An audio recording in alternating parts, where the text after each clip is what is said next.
Hello guys, good morning. Nagpadayo ng construction sa causeway guys.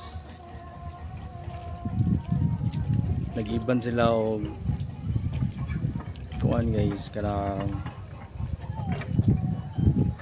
lapok the skilled sa dalan.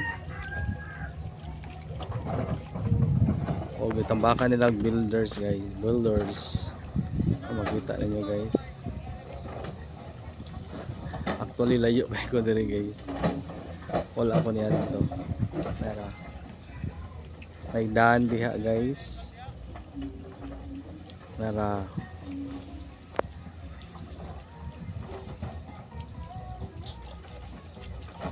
actually nagdagsukod sila guys kung asa dapita ang planan sa area sa dapita sa ilang